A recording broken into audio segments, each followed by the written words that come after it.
Good morning and a warm welcome to this online conference which forms part of the Food Indaba.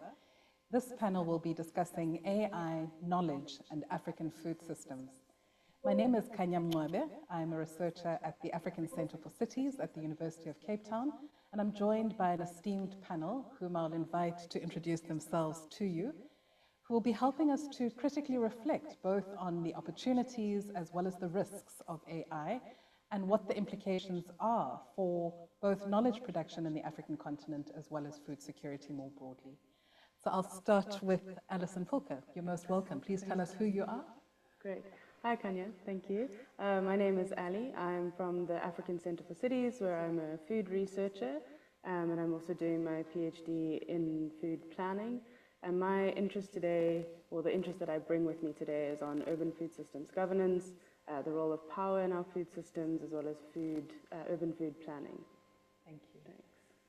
Hello, Kanya. My name is Anya Sumakina, and I'm a postdoctoral research fellow at the African Centre for Cities. And to this panel, my interests are knowledge, informality, and circularity. You're most welcome. Thanks, Kanya. So, I'm a researcher at the African Centre for Cities, and my work tries to understand how African cities are changing. And I try to do that through using food, and try to use food as a way to show how cities of the global south are changing. And what I'm particularly interested in, and what I'd like to bring to the panel, is how we understand the food system, how we understand African cities, and how we think about that, and what that means for knowledge and knowledge production. Great, thank you so much. We're also joined online by Professor Ndeyapo Nikanor from the University of Namibia. May I invite you to introduce yourself, Professor? A very good morning. My name is Ndeyapo Nikanor from the University of Namibia. I have been engaged in research on urban food system and focus particularly on Windhoek as the capital city, but also incorporating the smaller urban areas in the country. We have seen quite a lot of, urbanization and so on. And on this particular, I think, engagement is really to speak about the importance of data in order for planning and governance and policy making. Thank you so much. Thank you so much, Professor. You're most welcome. So let's set the theme for this panel and the discussion that we'll be having. As we know, Africa is poised to have both the youngest and largest population globally, and naturally that places a strain on our food systems. There is an increasing move across the globe. We're basically told that we're entering the fourth industrial revolution, which is characterized by this outburst of technological innovation. But what does this mean, both in terms of regulation as well as the ethics? And before we enter into the meat of the discussion, I just want to invite all of you who are following the discussion online to please send your questions. We will be having a question and answer session at the end of the panel discussion. But if a question does occur to you, feel free to just enter it into the chat and we'll queue it up for discussion a little bit later. So we know that these artificial intelligence systems are underpinned by large learning models that digest volumes of data in order to learn, in order to index, and in order to develop the kinds of capabilities that we are seeing being deployed for various purposes, including within agriculture. So we see discussions about smart agri-tech and so on. But what are the concerns that center both on the production of this data, the environmental harms that are being caused by these technological huge scale systems, and the social harms that are presenting themselves? I wonder, before we enter into the thicket of the discussion, if we can basically just expound on some of the concepts that we're going to be discussing. Alison, can I invite you just to share what is a food system? Sure. So the food system basically encompasses everything that is involved with how food is produced and then becomes waste. So it's from production to distribution, how the food is then consumed, and then how it's turned into waste. But as we know, we're speaking about urban food systems, And so we need to think about also what is an urban system. And so an urban system is the complex, kind of interrelated system which involves a wide range of actors and scales. And there we think about things like the transport system, housing, water, electricity, all of that infrastructure, that the kind of wires and the pipes that form part of the urban system, as well as the social infrastructure in cities. So the urban food system then takes all of those elements of the food system and is then imposed into the urban system as well. So then we're thinking about how is food produced and then processed to get to a city, how is it distributed within the city, where is food retail taking place, how does that occur, how is food consumed, and then how does it become waste, all happening while the urban system is happening at the same time. So it's this interconnected, quite complex and dynamic subset of systems that operates at the same time.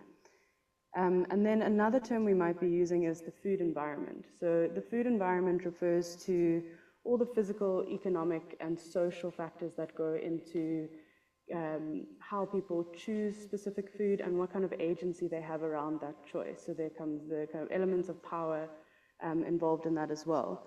But policy and regulation also form part of the food environment structuring. So things like zoning laws would obviously either enable or restrict access to food in a specific way, which is why we have this kind of interest in governance and planning, specifically spatial planning.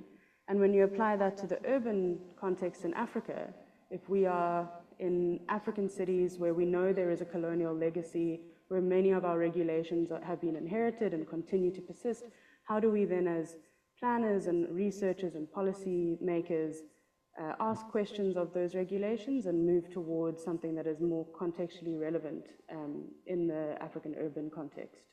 Thank you so much for that, Ali. So we're really talking about quite a complex, systems-oriented way of viewing the food basically, and how it enters our tables and how it enters our homes. So we are here today under the auspices of a project that is a consortium project called the Afri-Food Links Project. And I wonder, Gareth, if you could share just a little bit about what that initiative is doing to try and understand that interplay between the food environment, between food systems, and what all of the role players that Ali has just mentioned, from the policymakers, from the growers, from the retailers, what are we trying to understand through this 3-year initiative? So thanks. The Afri-Food Links project is funded by the European Union through a EU Horizon bid, and interestingly, it's, as I understand it, the first African-funded project that has actually been run and led by Africans, funded by the EU. Its intention was to explicitly look at cities and city food systems and how they will connect. The work takes place in what we refer to as hub cities, so 5 main cities, so Tunis, Mbale in Uganda, Kisumu in Kenya, Cape Town, and now I've just lost the other one, Ouagadougou. And those 5 cities then work with an additional 10 other cities. Those 10 cities across the continent, and I won't go into all of those, but the idea is to work in these cities. And the first part of the work was really just to understand what happens when their food systems connect with their with the urban systems. We've now been doing a whole lot more work to go deeper into that and try to understand that. At the same time, while the researchers are doing that, a whole set of city officials are going on exchange visits to learn from the different cities and find out what's happening around those cities. In addition to those 15 African cities, we also have 5 European cities, and those exchanges are going across into the European context as well. And so we're trying to build an understanding of what the food systems in Africa need, how we will govern those at the urban scale, and what we might do in terms of that from how do we collect knowledge, how do we understand those systems, how do we engage with the knowledge that others have been providing us with about how our food systems work in cities, and what does that mean for African cities, and how is that different to what that other knowledge is, what that other knowledge might mean. We're also trying to then feed that knowledge back to a wide group of audience, so it's not just academic work as a research project. we're working with city officials, we're trying to generate a whole set of public-facing documents, like this session where we have these conversations. And so the AfriFood Links is a rather unique project, I think, and we're in the third year now, or entering into the third year towards the end of it, and then we'll go on for a fourth year to try and really bring all that knowledge together and disseminate that knowledge globally. Thanks so much for that, Gareth. So both of you have made mention, both you and Ali have made mention to the urban food system, and it suggests to me that there's something quite distinctive and unique about the urban food system. I wonder, Gareth, I saw a report that was recently released by the high-level panel of experts on food security and nutrition, and we know that that was led by one of our colleagues at the University of Cape Town, Professor Jane Battersby, I beg your pardon. But I wonder if you can just share what some of the key findings of that report were, and what was particularly surprising about those findings, particularly as it relates to the African context. Thanks, Kenya. So this high-level panel of experts report was commissioned by the Committee on World Food Security, which falls within the Food and Agriculture Organization, but also has a strong community body that feeds into it and reviews this report. So, but every year the high-level panel commissioned a particular report, and what was particularly interesting for me was that globally the world became predominantly urban in about 2007, and it was only in 2024 that this report actually started to look at it. So one sees an interesting lag, which has an interesting implications for data. But the report was titled Strengthening Urban and Peri-Urban Food Security and Nutrition in the Context of Urbanization and Rural Transformation. A very long-worded report, but it was really about acknowledging that cities and rural areas are transforming. So it wasn't just focusing on cities, it was trying to understand what roles cities might have been playing in rural transformation and how the cities and the rural areas came together. So for me, to be clear, as my work in urban doesn't say we mustn't consider the rural. As this report did, it's trying to understand what the urban food system means for the food system in cities and in rural areas.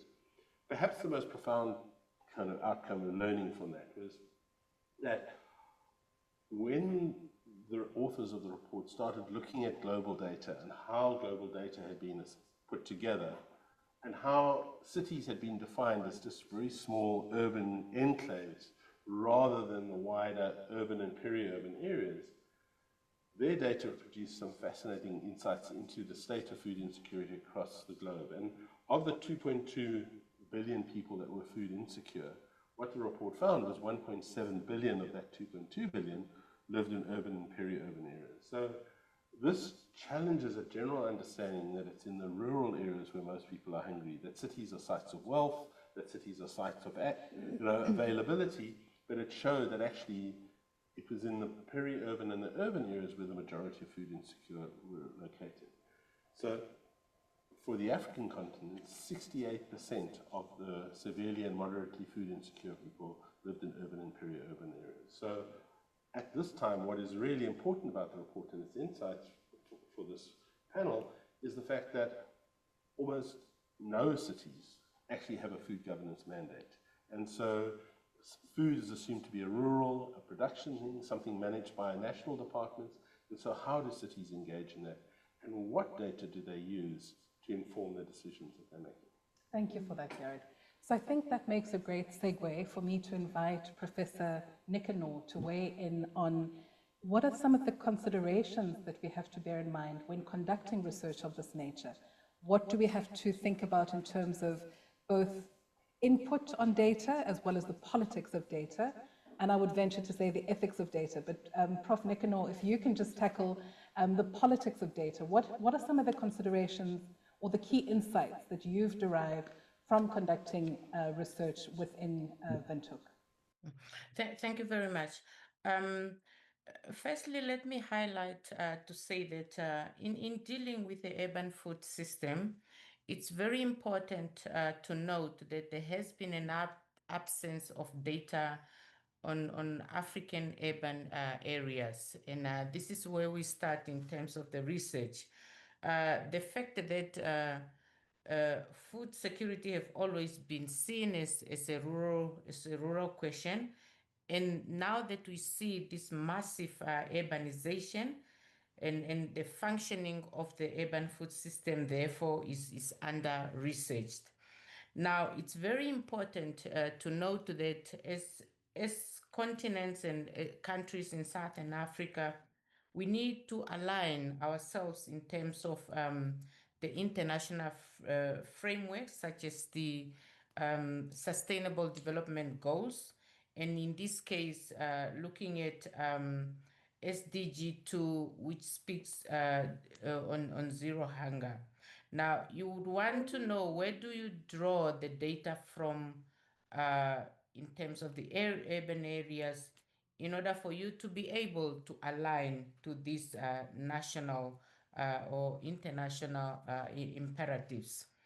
So in terms of research, we have been doing, snapshots, of data, surveys, huge data sets in terms of surveys, in order for you to draw those context specifics that are used to generalize in terms of what is happening.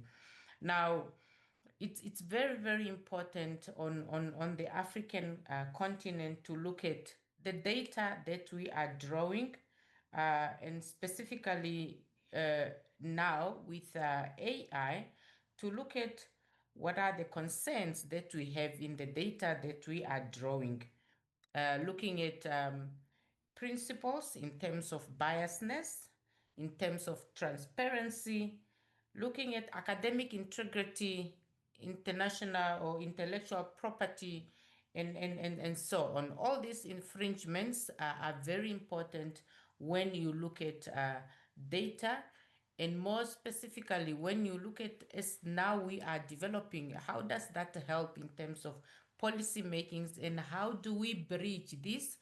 Because AI is very important. AI is here to stay. However, we need to be able to look at what are these ethical considerations and what are these principles in generating these massive, huge data sets, and how do we analyze them?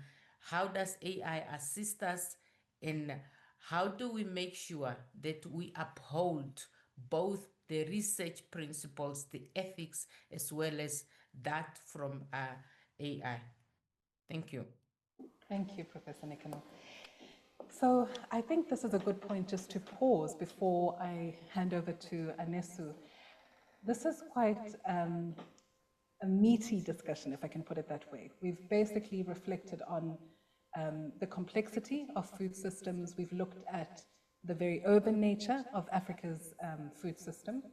And now we've heard from Professor Nekano, who's really touched on the need to be intentional, both as African states aligning with international frameworks, as well as thinking about the ethics in order to address some of the challenges that are presented by artificial intelligence systems. Professor Nekano touched on the issue of bias, which we know. If large learning models are learning on the basis of data, and there's a disproportionate quantity of data that is from the global north, there will be a huge lacuna in terms of understanding the visuals, the data, or rather this region that we are located in.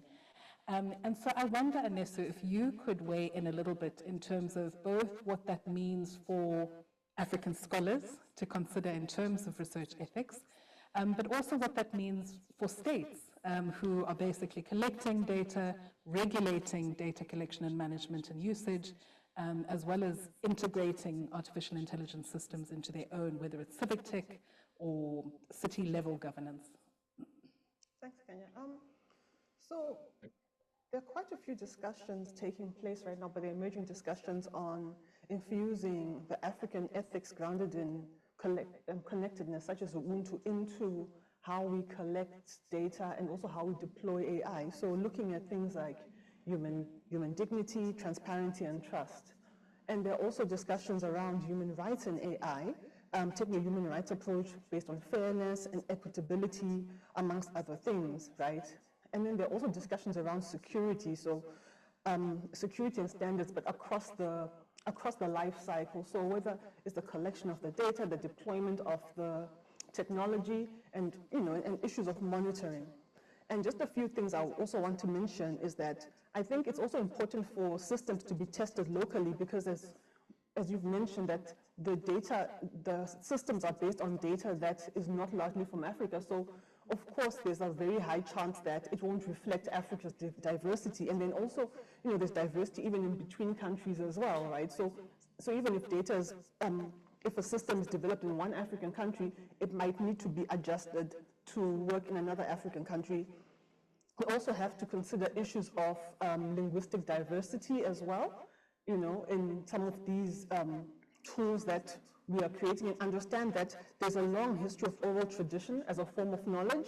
And there's a project I came across online that is actually infusing indigenous knowledge with AI in farming systems, right? So, how can we do more of that so that the oral tradition is not lost, right? But also it's infused in these systems so that when people are given tools to use, there's also a measure of trust because they've been considered, their knowledge has been considered. And then also using AI for societal benefits based on our unique challenges, such as high levels of poverty, and then also considering the fact that we have high levels of informality, right? So what does that mean for AI technology? Then you also have issues of high levels of unemployment. So AI systems that look to automation, are seen as systems that are going to take jobs away. So what do we do about that, right? And then also consider marginalized groups and gender biases. And for me, that's a big one because the big AI systems already have gender bias there, right? So what more when you look at AI systems, the data gathering in Africa as well, right? Africa is already marginalized. So there's a very high chance that even African women are even more marginalized, right, in the systems themselves, So it's important to actually consider that. Thank you so much, Anyasu. I'm left sort of pondering quite a bit at the moment. I think it's really important for us to note some of this tension. So there's a balancing on the one hand between the optimization of efficiency, which is what the proponents of artificial intelligence systems will say, that it reduces cost as a result of reliance on a system as opposed to labor costs. But of course, the opponents to artificial intelligence systems will note all of these concerns that you flagged, Anesu, so including automation, which is going to cause huge disruptions to the labor market. We're thinking about informality being the key characteristic of the urban domain where we live. It's the way that people live, it's the way that people work. What does it mean to basically exclude them from this sort of leap? And I want to turn to you, Gareth, and ask you, what are some of the lessons that have been learned from previous socio-technical transitions? Can you sort of give us just a high-level overview? This is the fourth industrial revolution, so I'm assuming that others preceded it. What did those look like, and what were the ramifications of those changes? So, thanks, Kenya. I think for me, what I find particularly interesting is how, as a society, we're constantly evolving and transforming things. So we move from the Stone Age to the Iron Age to the Bronze Age, where as a society, we're transforming materials, and we're trying to use materials in different ways for our benefit. We then move from that, and that's into our ancestral times. We then move to the beginnings of the industrial era. So whether this is the first, second, third, I wouldn't know, but really what we start doing is transforming energy through water power, creates opportunities to generate different kinds of energy for milling, etc., in the food system and other processes.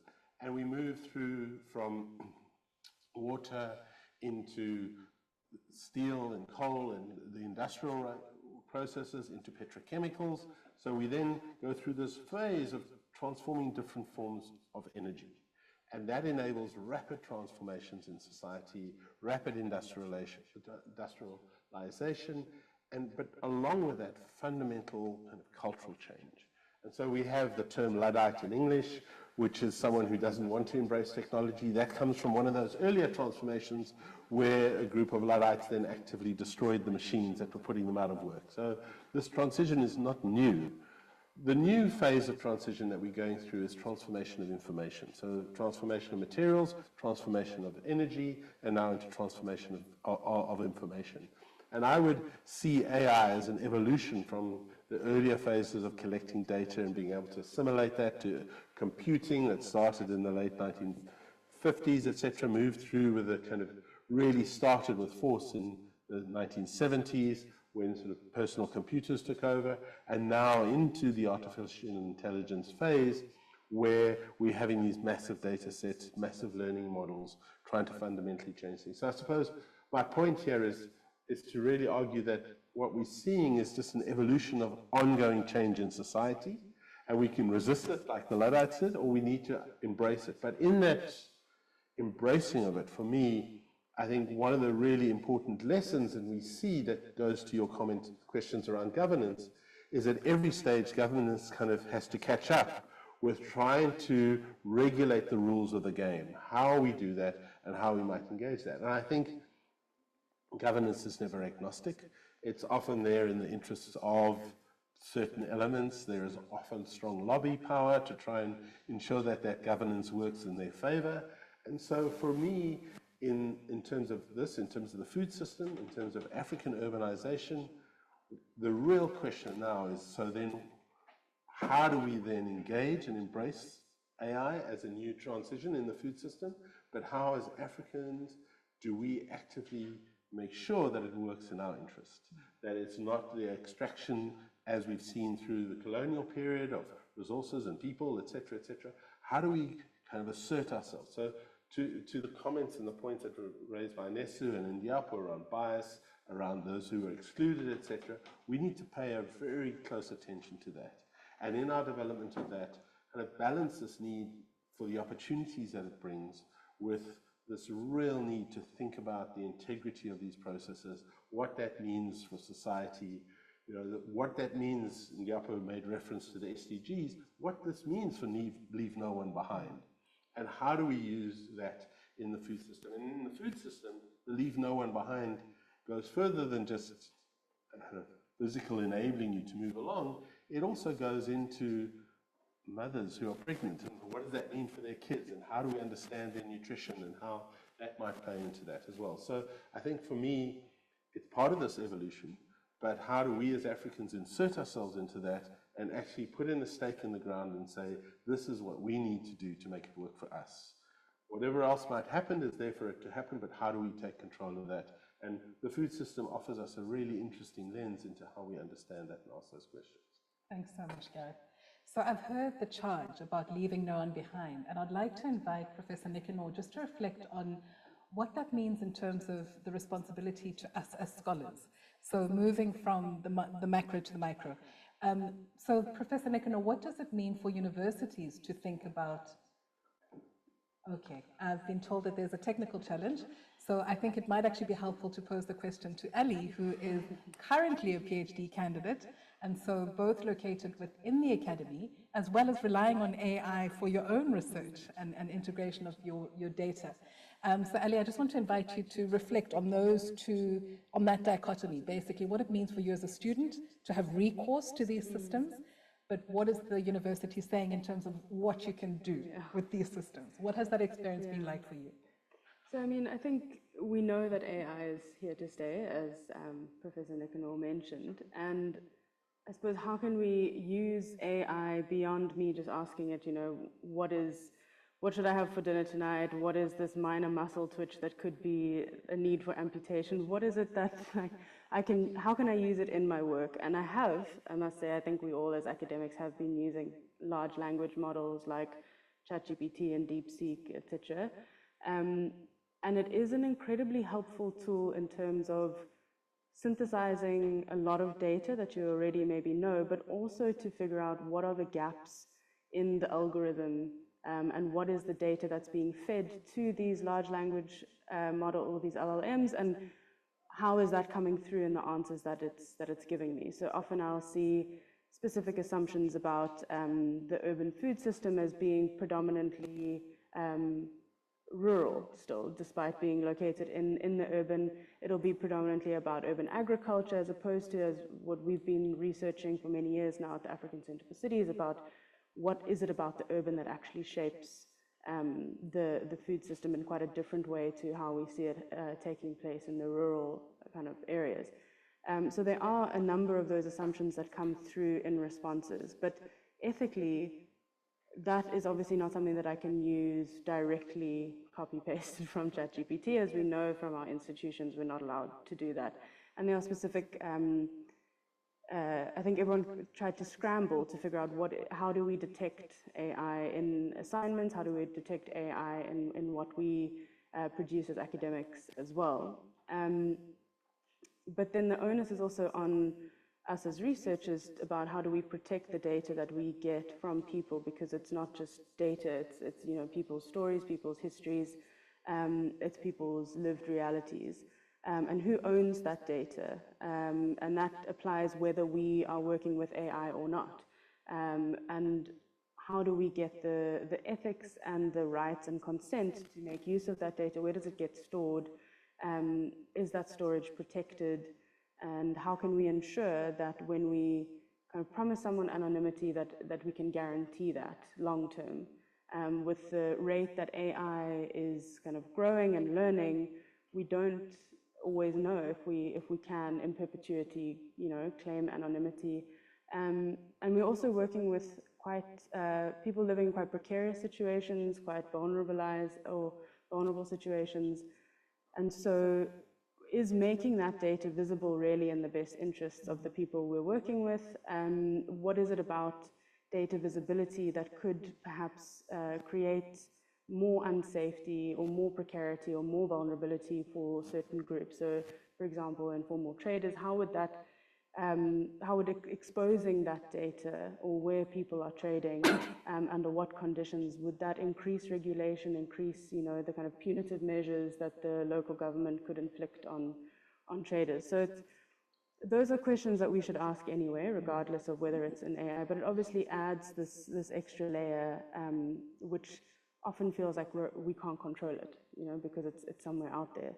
But then I also think that there's an element of using AI and ChatGPT and large language models and all of that, all of the kind of softwares to show the fallibility of data, and that data is not going to be the be-all and end-all and solve all of our problems. And recently I was listening to somebody present about data standardization and quality of data. And so even data itself assumes a specific bias. It comes from a very kind of scientific space, and it's a kind of enumerated experience, I guess, of people's lives. And so how do we question that? Obviously, we can't go completely to the other end, and we can't go completely to the just bean counting. So what is this gray middle area? And I guess as academics, we have the luxury of trying to figure out what that might be. So yeah, I think it's an ongoing kind of open question, which relates to questions we should be asking anyway around ethics and consent, as researchers specifically working with vulnerable populations. Thanks, Ali. So I'm definitely hearing just the difficulty, the challenge of basically straddling those extremes. Taking up the Luddite position on the one hand, which is an absolute rejection of any kind of technological solution, and on the other, being really critical and thinking carefully about the assumptions that are baked into these systems, and so not just adopting them wholesale without critically interrogating what the blind spots might be. And I think this is a good point to rope in Anesu, just to reflect on Anesu. So Ali mentioned, and you did too in your presentation, some of those gaps that are glaring in the data, which basically lead to either the exclusion of vulnerable groups who don't necessarily present within the data. And we've spoken about how informality, you know, informal food traders, for example, are not exactly imparting data on the go as they trade. So what are some of the, and I don't want to use, I'll put it in inverted commas, but what are some of the decolonial practices that we have to adopt in order to, I think, bring African scholarship, African knowledge? You spoke, for example, to oral traditions, which are not a part of the internet canon to the same extent as published works. So what are some of the considerations that we have to think about and incorporate into our work as African scholars to make sure that there is greater prominence given to our knowledge and our knowledge systems? Thanks for that question. So for me, good technology is based on comprehensive information, right? And so if you exclude people, then the information that we get is not good, and systems that we deploy might not be very helpful, right, on the one hand. but then there's some challenges to including people, especially with high levels of informality, right?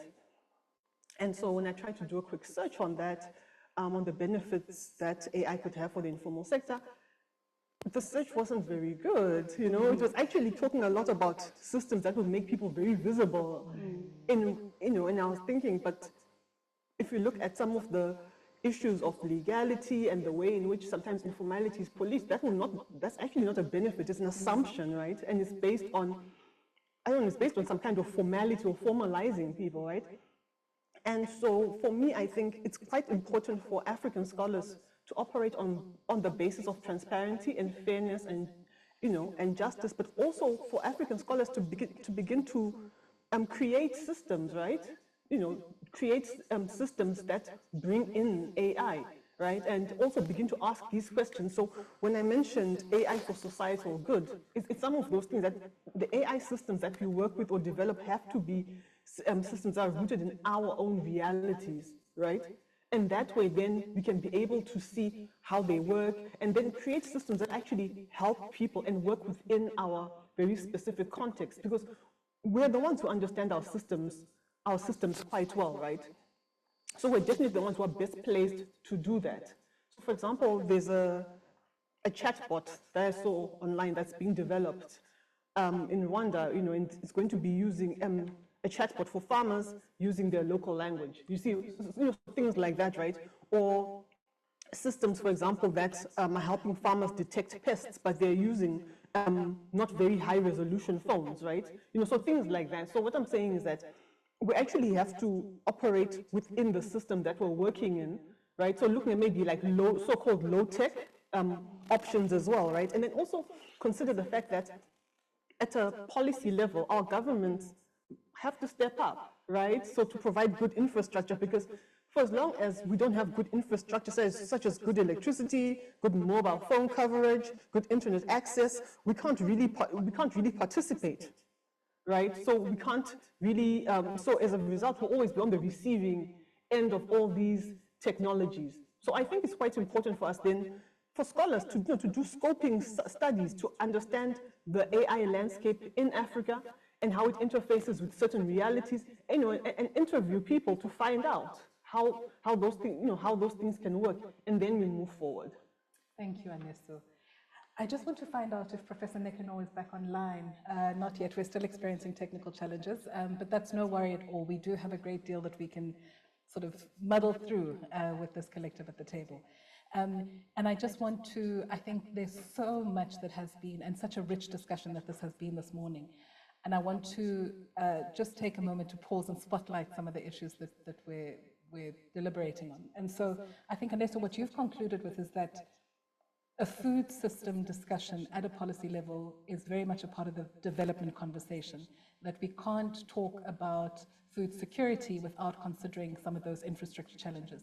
And as Ali so eloquently elaborated, the food system is not devoid of the urban system. And so the electricity that's needed to refrigerate food, the marketplaces that are needed for food trade to link sellers to consumers, the roads that are needed to distribute all of this food are very much part and parcel of ensuring food security within our context. What the report that Gareth described earlier, I think, really brings to the fore, though, is that food insecurity in the African context is very much an urban challenge. And so the role of urban food sellers is critical. They provide food at an affordable price that is accessible to consumers on the go, that is a far healthier option than processed and packaged food is. And so I wanted to ask you, Gareth, if you can, and I think drawing a little bit on Afri-Food Links, if you can speak to some of that epistemic justice that Anesu was describing, how has that informed the design of the intellectual project within this consortium? So, thanks, Kenya. So Anesu's epistemic justice work is fantastic. But I think for me, it's about how we understand societies, how do we understand systems that then bring with it those biases into it. So if you assume that a person who's buying Ugwinya, a Fetcook, a Mandazi, a Rolex, is lazy and not wanting to prepare the food, if that's your logic and your assumption about it, you will make certain decisions and you will ask data models questions informed by that assumption. But if you view that person as being highly strategic, using deeply sophisticated decision-making processes to balance transport time, budgets, the level of hunger a child might have, what the child was able to get for lunch before you get home or before you go to school in the morning, that strategic decision-making and the reason for arriving at that food choice, whatever food choice it might be as a street vendor, that choice is not made as a result of laziness, a desire for a Western diet, anything. It's made from a deeply strategic kind of way of thinking about things. And so when you start to ask questions about it, you need to layer those questions into it. As an example, if you ask a question of AI, it will assume you're white. So you have to then ask a question that brings race into it, etc., to generate a question that will give you the answer. And so to your point about how we're trying to understand what to do, Indiapo and myself had done a lot of research going back to 2007, and we had all this data from deep quantitative surveys of, I think we had about 10,000 respondents from 11 cities in 9 African countries. And this data was sitting on our computers. We actively worked to make that data open access. So we produced a working paper to allow everyone access to that data. We had to go through and really think carefully about anonymization, around making sure that even kind of contextual identifiers were removed, not just individual identifiers, but creating that data and loaded it onto an African data portal. So not sending it off to some US or other based data portal, we loaded it in an African data portal to build the infrastructure for African data warehousing to allow that to be accessed and then work through those processes. And that process of making data available informed, to your question now, informed how we structured the architecture of the AfriFood Links project. So the research component of many EU grant projects generate a lot of academic articles. These articles sit behind paywalls. You know, the European and North American universities have the budgets to pay for that access, but many of our colleagues who write in these projects then can't even access their own articles because they're locked in paywalls. So we're going to produce 6 academic articles, that's all, out of this large project across these 20 cities, 15 in Africa and 5 in Europe. Those 6 articles will be generated, but we will all be open access. We are producing nearly 75 working papers that are going to be on the internet, based there for anyone to access that information, and then contact the researchers who are all African researchers to understand the methodologies, the data, to start engaging. And so there's a particular politics about data and knowledge and information around making it accessible. This presents interesting challenges because all our research colleagues are not measured on how many working papers they produce. They get promotion based on how many kind of academic articles they produce in critically acclaimed journals. And so it's about engaging with our colleagues around their opportunities to kind of raise their profile as African researchers, to be seen amongst a group of peers globally by their publications, but also to ask them to really think quite carefully about how we disseminate information, how we distribute that information, what that means. Professor Nikono has been part of the AFSUN program. She was part of the Hungry Cities Partnership as well. And if one goes to their websites, what they've actively done since the early 2000s is load a whole collection of data onto their websites to do that. They've just produced a book at the moment on migration and food systems. Itself is also open access. It does assume then that you have access to the internet and you can access that information. So we are also trying to develop other modes of distribution. So one of them at the moment is through consultations with the South African Urban Food and Farming Trust and discussing with them how information might best be produced. We're looking at using WhatsApps to create short newspapers that will go out through WhatsApps to a broader subscriber base around the information we're collecting. The information in those WhatsApp newspapers will be in different languages, they'll be in local dialects, they will reflect local voices, we'll celebrate local food system champions, we'll celebrate various different actors in the system. So trying to draw in and sort of, use a Cape Town term, make the circle bigger, but also actively work from a politics of seeing data as being, to Ali's original point, the people who provide us with the data are the owners of that data. And so we have the obligation then to say, if you've provided us with that information, we need to make you able to access that information as best you can. And that's been one of the overarching principles of the Afri-Food Links project as well. Thank you so much for that, Gareth. So I want to be a little bit provocative. I read a recent judgment in the United States where the courts recognized the rights of these tech mega corporations to basically trawl intellectual property, whether in the form of published literature, in the form of artistic outputs, etc., with no regard. So there was no need to acknowledge or to license or to compensate for the use of that information.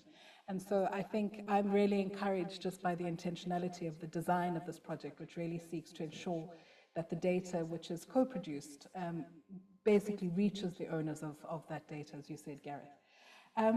So I want us to think a little bit about what this means. So AI is here. There's no running away from it, there's no ignoring it, and there's no trying to sort of tip it out with the bathwater. We've spoken about a lot of the gaps that we as African scholars need to plug to make sure that these artificial intelligence systems are a lot more responsive to our contextual and very nuanced context. And we've spoken about some of those human rights constraints and considerations that you've touched on, Anesu, the need to ensure that there isn't a gender bias, the need to ensure that those who are already marginalized are not left out of the frame completely. The need to make sure that we're giving them the correct prompts to know what type of biodata is accurate for the person who's posing the questions.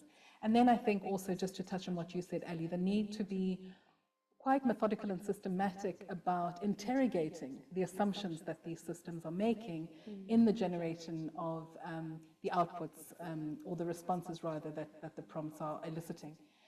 But I wonder what we've spoken a little bit, but we really need to sort of double down on this.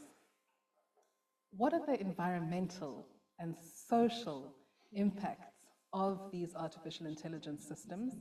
And I asked that question cheekily, as I said, knowing that we are not the biggest culprits in recourse to these systems. But I wonder what that means, both in terms of the future generation of urban planners and the scholars also who will be thinking about the design of African cities to accommodate larger populations, rapidly urbanizing, and younger, more digitally connected citizens. And this is a broad and open question to anyone who feels comfortable to respond. Should I dive in? Sure. Have you got your response? No, I do not. So I think, I mean, for me, I come back to cities. And I think the rapid urban transformation taking place in cities in Africa at the moment, and where cities are growing and which cities are growing. So we imagine, sort of, when we talk about urbanization in Africa, often it's assumed it's the Johannesburgs, the Cairos, the Kinshasas, these cities. But I think the cities that are growing proportionally at a faster rate than anywhere else is the secondary and intermediate towns and cities. Towns and cities without necessarily having the governance support, without having the government kind of capacities to manage things, etc. And as a result of this sort of diverse transition into urban spaces, the pace of that transition means that we have 10 to 20 years to build those cities. They're going to be built in 10 to 20 years from now. How we build those cities and what we use to build those cities from an ecological, an environmental, and a social point of view will be key to what future generations of Africa will be able to achieve, how they'll be able to thrive or not. So we have this huge responsibility at the moment to think about the implications of the sort of neutrality that AI seems to offer, the fact that it doesn't prioritize certain issues. It's agnostic on environment, it's agnostic on gender, agnostic on race. So it pretends to be neutral, but actually it's deeply biased. And so for us in building African cities at the moment, we have this very short window of opportunity to fundamentally re-engineer these spaces. So AI is key to that, but in order for it to achieve that, and I hope I'm answering your question in a way, to ensure ecological sustainability and to ensure social well-being and societal kind of having an ability to thrive, AI needs to work in a very different way to AI that might be assisting in other urban processes. So I might get into trouble for this, and we can answer questions on this in the chat, but I think it needs to move away from seeing smart cities as the solution to seeing how we work in a variety of different ways to understand how knowledge and urban development intersects and how we prioritize certain desired outcomes rather than just an economic outcome. Okay. So I want us to turn to those who've been listening in and supporting this discussion online. But before we turn to the questions that have been presented to us, I wonder what the one key takeaway is that you would like to land before we turn to the questions and answers. So just to remind ourselves that we've been discussing artificial intelligence, knowledge, and by that we mean everything from knowledge production, knowledge management, etc., and food systems in Africa. I think what I'm really encouraged by this morning is that in as much as you've provided really comprehensive questions, you keep circling back to the need for deeply contextual approaches to the way that African cities integrate artificial intelligence systems, whether it's into data collection, whether it's into knowledge production, whether it's into the ethical frameworks and guidelines that are tabled basically to consider. I think what I take away from every single one of you is also the need to make sure that they are adapted to our context. And so, as we said, to ensure that no one is left behind, from the informal workers who basically prop up our economies, who ensure that there is food security within our cities.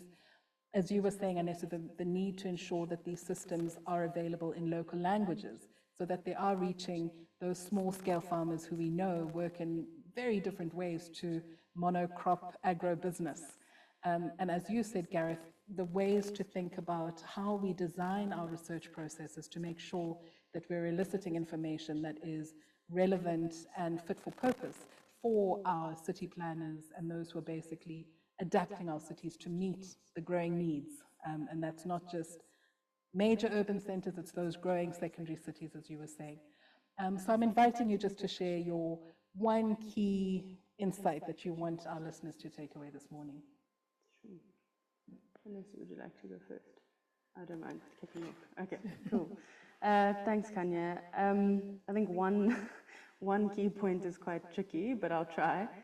So while we've been speaking, what I have noticed is that the question of young people is kind of left off this discussion a bit. And so if Africa is an incredibly young continent in terms of age, then what does that mean for the future of African cities in the context of AI and data? But also that kind of the conversation around data and this growing obsession of data for data's sake. So what is the point? What are you trying to understand? What are the questions? And if we can keep asking good questions and moving away from the obvious critiques and the really easy pitfalls that we can see, then I think we can actually start getting into a bit more of the kind of depth of what AI can also offer in quite a fun and positive way. And so how do we play with this moment as well and get to the point where it's not seen as this demon, but also seen as something that is, not perfect. It's fallible, as I said. And, how do we, work with that into something that's a bit more creative and less, we are now a victim of this AI and this data obsession, but actually we can kind of wrest it from the clutches of the sort of scientific, quantitative researchers and say, this technology and software is amazing, but what is the point? What are you trying to answer? What are you trying to ask? And what are you trying to find out? So I think it's maybe a healthy level of cynicism around it, but also some kind of optimism and remembering that there is fun to these things and there is, a positive kind of lens to it as well. Thanks, Ellie. Anessa, I'll give you more than one point. I think, as Ellie showed, there's a need to sort of unpack what we've discussed. So I'm not going to end on a very optimistic note, but that's okay. Someone's got to do it. So for me, I just wanted to take on some of the prompts that came from earlier around a growing youth population and what that means, right? Of course, young people are more techno-savvy than we are. A lot of them just grew up with tech, right? They just grew up with tech, right? But what does that mean with AI and then waste from tech? So the waste management aspect of it that we're already kind of grappling with. But what does that mean when we're talking about wanting to introduce more technologies to help and assist with things, right? Where's that technology going? When that technology is at its end of life, where's that going to go, right? Bearing in mind, like I said, that the young people are tech savvy, so they're going to get onto it because that's what they're used to. And the issues that people have raised around data processing centers and the energy and water usage, right? Bearing in mind the challenges that we have on the continent around energy and water, right? And with our cities growing and expanding, what does that mean for scarce resources such as electricity and water, right? And how we're going to balance those things. Yeah, so those are the things I wanted us to think about. Thank you. So I think, for me, one of the things that perturbs me all along is the question of perspective and how we look at certain things. And so but it's really to ask, if our sense of value is ascribed by northern concepts of knowledge and generations of knowledge, the Greco-Roman pedestal, as Fanon mentions it, I don't think it's our job to tear that down, as Fanon asked us to do. But I think it's more importantly about how do we examine that really critically and look at it to say, what is it offering us as a benefit? What is it doing that is actually counter to our needs? What is it doing that is continuing our marginalization? And then to say, how do we use that to our advantage? So how do we claim agency in this process? And agency not in the freedom of choice, but agency in this constant process of trying to project the future. And you mentioned the youth, etc. By 2100, 50% of the world's children will live in Africa. So how do we try to project to that future, reflect on our histories and our past? So the implications of our earlier knowledge systems, how those were disrupted by colonialism, how those were how colonialism was resisted, how, what that process happened, but then the more modern industrial economic ages, etc. So how do we reflect on those trajectories to make active decisions now? We can't see the future, we don't have crystal balls, but we have to kind of allow ourselves to be in this dance between the past, the present, and the future as this iterative process. So constantly sort of innovate and adapt and use it, but constantly always, for me, have the litmus test of the kind of, how can Africa thrive in these decisions? And am I ever making a decision that is contrary to that opportunity? And so, yeah, I suppose for me, it's seeing the centrality of knowledge and how African knowledge in all its diverse forms can support this process to enable Africa to thrive rather than tech companies, etc. And when it doesn't, how do we resist? And what does that then mean for individuals, for society, and for regulation and governance? Great. So I think that's a good place to pause and just to invite those for whom we've set the scene to join the conversation. And so I just invite any questions that have been shared by our guests today.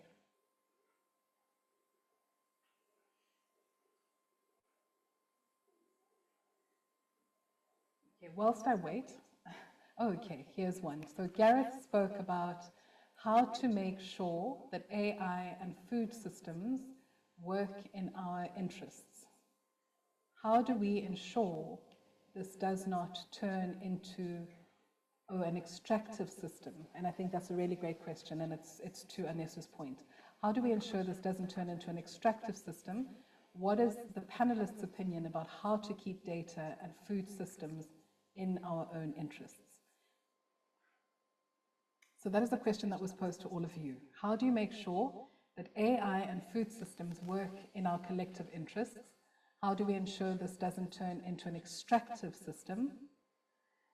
And what are your opinions about how to keep data and food systems in our own interests? I think that's an exceptional question. I'm going to open it up to any of you to start. It was asked, it was a question that was linked to you, Gareth, so perhaps you would like to start by tackling it? I'll start. I'll try to be brief and not get too excited about it. It's a great question, so thank you. For me, I think it sits on what we add value, what we give value, where we assign value. And for me, so we spoke about ethics, but I think the counter to ethics is ethics and values. And so for me, if we don't value our food systems, do we protect them? And so I think we need to work hard to amplify the value that we have, because at times we are kind of, the value of our system is being eroded for a variety of reasons. However, I also want to be pragmatic and acknowledge that people, as I said earlier around the example of the Mandazi or the Gwinya, people are making decisions that might be seen to undervaluing our food system, but they're making decisions because other systems are not supporting them, as Ali and Anesu mentioned. So for me, I think it is about value, and that's a very easy academic throwaway comment. The practicalities of that is how do we as society demand something fundamentally different from governance?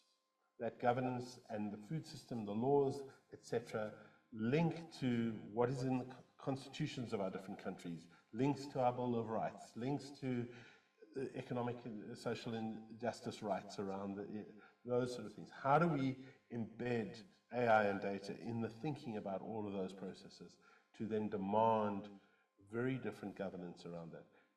It's perhaps an overly academic answer at the moment, but I think for me it is also really necessary to kind of value things. How do we challenge the disposable kind of nature of food system? How do we, Leonie Joubert kind of sees our bodies as being as polluted as our atmosphere with the foods that we get thrown. How do we start demanding different foods? How do we valorize local and indigenous foods in different ways? How those foods were there, they were feeding us, they were kind of thrown out by colonialism because they didn't suit the economic model. Do we continue with that, or do we kind of allow ourselves to thrive and thrive both sort of intellectually, but also from a wellness perspective, but also culturally as a result of that? So, yeah, let me stop with that. Thank you, Gareth. Ali, Anesu, open to you. All right. I was going to talk a bit about just the need for a strong governance framework across the board, and beyond the state, though. So with organizations, individuals that can also do that. And I know that policy frameworks are important, and we're right at the beginning of developing policy frameworks around AI systems, but we also need strong monitoring frameworks by diverse people, right? So whether it's social justice practitioners, academics, so I think for me that's super important to have that across the board, but also understanding that people will naturally gravitate to what they believe will create benefit for them. So we also have to consider that in some cases, certain systems will actually just emerge because people on the ground are seeing the benefit as well. Ali, Thanks. Thank you, Anesu. So, yeah, a great question. And I think where I'm going to start is that we need to ask the question of what is our interest and what is our interest in the food system. What AfriFood Links as a project has managed to do through a number of the case studies and the research work that's happened is show that Africa's food systems are not homogenous in the same way that Africa is not homogenous. So Anesu made mention of it as well, and that some tech intervention may work in one country but not another. And so I think it's difficult for us to say what is the food system for the entire continent that we would want to protect or enable. And so we shouldn't, fall into that trap of making the same mistake as adopting something that might work in a South African context, because we're coming from South Africa, and applying it in a similar way to other, inherited regulations and contexts and systems that we have done for many, many years across the continent. So Africa's diverse, urban food systems is maybe something that we need to kind of find out a bit more about before imposing, what are we actually protecting? And are we romanticizing something? Because we've spoken a lot about the informal economy as being a major role player in many of Africa's cities, in terms of providing access to healthy, affordable food. But we can't overly romanticize that industry either. And so, yeah, I guess in the same way that Gareth had an academic-y response, I would say, who is our in relation. No, those are great challenges, and I think an exceptional question to get us started. Are there any more questions from our guests online?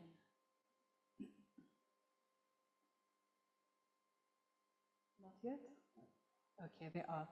So one of our guests has said that I like the material, energy, information transformational angle presented by Gareth. What is the trend line suggesting, if anything? What are we missing that is not blatantly obvious? I'm just going to read that again. So I like the material, energy, information transformation angle presented by Gareth. What is the trend line suggesting, if anything, and what are we missing? What are we potentially missing that is not blatantly obvious? And so that's to take you back, Gareth, to your observation that these transformations are part and parcel of our evolution. What is suggested by the trend line? So I think for me, and others, please join in, I think what is missing in that, and there is, so these trend lines, Carlita Perez is a Chilean economist who speaks to socio-technical transitions, and she draws on some of this. These go way back to the work of Shumta and Contratif and the sort of long wave economic cycles. So I do think that these transitions affect economies, and there is dispute as to whether they create these boom and bust cycles. Imagine someone in their garage developing a computer. If you invested in that then with a little bit of money, you would have made a lot of money then. That's the one logic. A lot of economists challenge that perspective and say it isn't quite as simplistic as that. But I think the key thing that's missing is what happens at those moments of change from one of those material or one of those information transitions into the next. What is the sort of political economy? What is the societal change that is taking place at that moment of transition? And then the subsequent question, going back to the Luddites, is then what does this mean for society? And how does society engage this, and what does it mean for them in that space? Okay. So I think those are some of the things that are missing.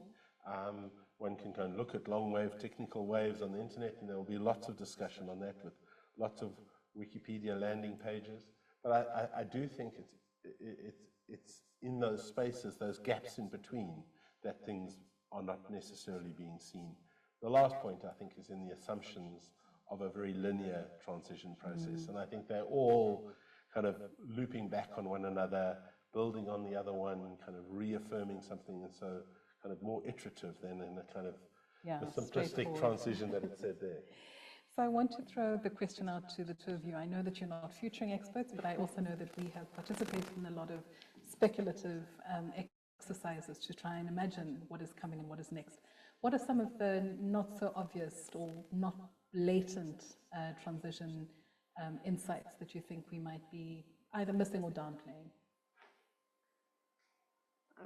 I'll take a stab. So I think mine comes from a kind of health perspective, where there are a number of health assumptions made about people living in African cities, particularly women in African cities as well.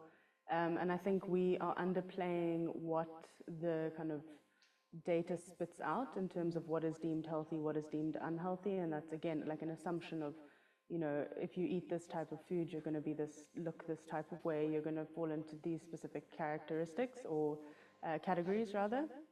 And so I think we really need to add that layer of interrogation into what is contextually relevant health data in an African context, and kind of speak back to these terms of like obesogenic food environments, which are incredibly harmful terms and are rejected by a number of people in the medical industry. So how do we figure out what is it in an African city if we're not seeing kind of the changes we've predicted to see it based on specific interventions that have been taking place from a health perspective? We're not seeing improvements. Are we asking the right questions still? Yeah. So challenging some of those problematic narratives. Yeah. Thanks, Ellie. And Ines, is there anything, would you like to weigh in? Well, I'll take a stab also. I think the one thing we are not considering is that people are innovating with what's available, right? So I think it's quite easy to say, well, there are people who've been left behind when you compare perhaps to the global north, but then people are using what is available, right? So for example, a friend was telling me that her sibling came from the States and he was trying to buy a car, and he was very surprised that people used WhatsApp as a marketplace, you know, just something like that, which coming in from the US was, I think it was used to Instagram, maybe Facebook Marketplace, and all those other infrastructures. So it's just an example to say that people are finding ways of innovating. So we should watch out for that. Yeah, I think that's a really key point. So we have one final question just to wrap us up. And again, we just want to extend our appreciation to all of you who joined us online. Thank you very much for your interest and also participation in this panel discussion. So the final question asks, I'd like to find out a little more about data dignity or data justice. To what extent is it relevant to teach this in schools, to build a literacy around data and data generation that enables children to have data agency and to understand the power and value of their data? And I think this is an exceptional question. I do want to just apologize. This is actually something Professor Nicanor would have spoken to in much more detail. And so we had contemplated this. She is the Dean of the Humanities, I think it is, of the Sciences, I beg your pardon, at the University of Namibia. And so we understood that they are very much grappling with how to impart not just data awareness and data responsibility and data literacy, as you say, but also how to construct pedagogies that are much more cognizant of the ethical considerations that have to be borne in mind by the new vanguard of researchers and scholars. So I'll just pose the question again to all of you. And it asks, I am interested in data literacy, data generation that enables children to have data agency and to understand the power and value of their data. So what measures are we taking to think about data dignity and data justice, do you think? Is this from the perspective of future researchers or from people providing? So this was being asked in terms of to what extent is it relevant to teach this in school? So right from a junior age, right up until. And I think this is both from the perspective of having agency and having an understanding of how to deploy data, but having an awareness of the agency and ownership of the data. So that's whether someone is participating in a research process. And I think that's a really, really wonderful question on which to wrap up today. I'm looking to Gareth.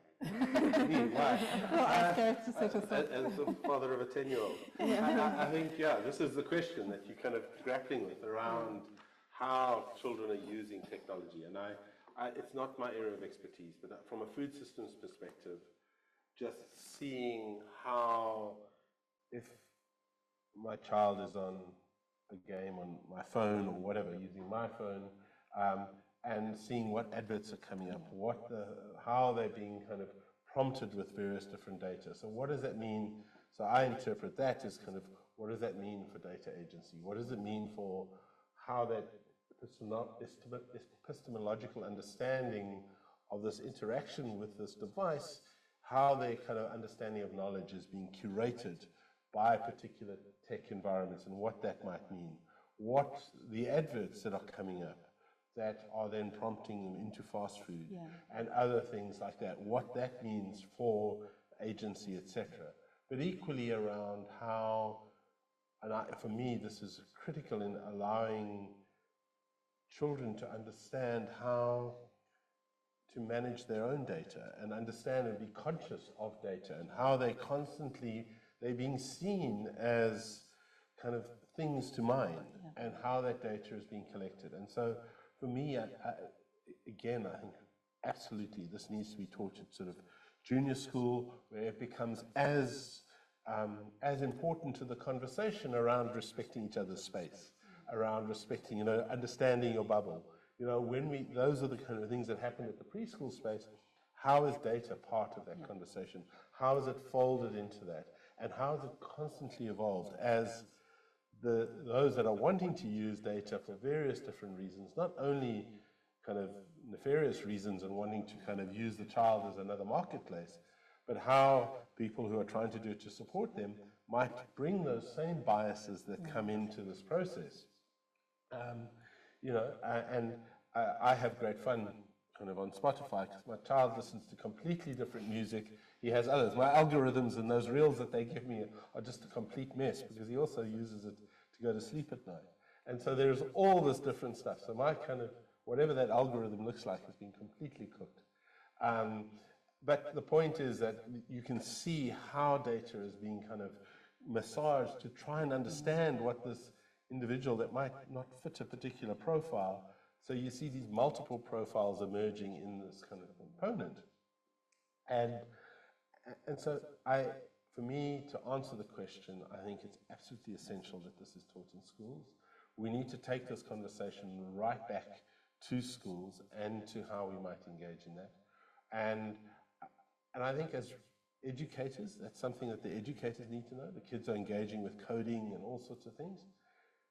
But equally, we as researchers need to kind of also acknowledge that it's one of those other blind spots that you might not have seen, and so how do you do that? But yeah, I don't know if that's prompted any reflections from others as well.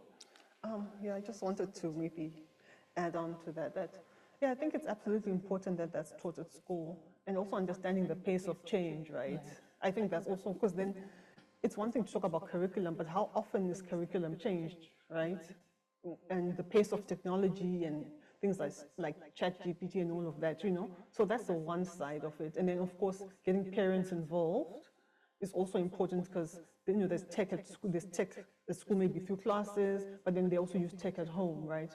And sometimes it could be a partnership of 7 hours at school, you know, exposing my age here, right? You get like a letter or circular to take home to your parents. So I guess they send them by email or WhatsApp or something, right? But those things to look out for, right? And then to talk about coding, it's great that you mentioned that, Gareth, because I saw online that they were talking about how African children are not being left behind. You know, there's all these coding classes, coding boot camp. But I really just thought of the digital divide with that. That actually, perhaps that's what the issue is, that it's that then who will get empowered, even if, you know, if people are being taught these things around tech, around data, right? Like, how about those students who don't have access to that technology, you know, or whose schools are not as equipped? So for me, I think that's the issue, that when we talk about leaving no one behind, we've got to really think about it holistically. Yeah, no, touching on what Anesu just ended off with, I think it's also about data from the perspective of what you're putting out digitally, but also you as a data unit for someone. And if you get approached as a child, you know, in terms of, can you provide me with like answers to these questions, we need to be quite strict about those ethical considerations and add it into a curriculum for children to understand that this is what their rights, or these are what their rights are in terms of providing any kind of information, and have a sensitivity to that. But I do think there's a lot that we can learn from what children get back from their own algorithms, not, you know, like as Gareth mentioned, but on gaming platforms, on like YouTube Kids, on all of those kind of platforms. And you can hear it coming through when maybe they're getting fed a little bit more about something in particular, and then that starts coming up in conversation more often. But absolutely, it's something that, you know, as Anesu said, in school, we were maybe given circulars, or we had like typing classes. Now this is part of the speed of change, you know, and it's another area of safety, like look left, look right, don't give the strange person your IP address, that kind of thing. Absolutely. So I want to thank our panel really a great deal for the invaluable inputs that you provided this morning. I think what I'm left with is several key takeaways. The one which Gareth reinforced severally was really just about this assumption that technological innovation is agnostic. And of course, we know that not to be the case. All tech outcomes are not necessarily benign. There are a great deal of assumptions baked into the way that these systems and these capabilities, these algorithms are designed. And as Anesu rightly mentioned, there are these glaring omissions and blind spots that need to be addressed. And so I think I really appreciated one of the recommendations that you put forward, Anesu, which is the need for multi-stakeholder regulation. I think what was flagged by almost all of you was the rapid-fire pace of technological innovation and the lagging pace of policy to basically regulate it. And so there's definitely a need to make sure that our policymakers are equipped with adequate knowledge in order to be able to develop regulations and policy that speaks to, and legislation, in fact, that speaks to these risks that have been highlighted today. I think I really like the point that you made, Gareth, just about the avatar and the algorithm that speaks to that avatar. And I think in the African context, there is actually, in very limited cases, where that avatar is a singular person, because our devices are used by so many people. And so I take away what you say, Ali, which is a need to be mindful and to really be alert to what our children are interacting with on the digital streets, but then to be mindful of the digital divide and what we need to do in order to bridge that, to make sure that our education systems, our curricula, our policy is robust and rigorous enough to basically meet the needs of our context. I think the one unanswered question that I'm left with is just the interesting way that our global community is configured. So we can regulate all we want, but we know that a lot of these tech oligarchs are situated and headquartered in the US, which makes it difficult. Their reach is here, but it makes it difficult for us to police them. And so I think you mentioned this, Ali, that regulation of a food system it requires us to be pragmatic and to acknowledge the fact that some of the things in our food system originate elsewhere. So what does that mean for the nature of the governance that we develop to basically safeguard and ensure that we have those adequate guardrails? As I wrap up, I'm really deeply grateful to be a member of this team and to get the opportunity to work with all of you. But I also want to extend the invitation to those online. We will be sharing a QR code that you can use to join the AfriFood Links community of practice. And that will really give you an opportunity to be embedded in some of the discussions and conversations that we have, some of the webinars, to have access to the resources that were mentioned, the research outputs, and other panel discussions of this nature. So please do click on. That is to, if you're interested in finding out more about becoming a member of the AfriFood Links community of practice. Thank you so much. That is it from us. It's been a pleasure to be with you all this morning. And we hope that you enjoy the other sessions of the Food Indaba, which continue across the rest of the week. Signing out from Cape Town, goodbye.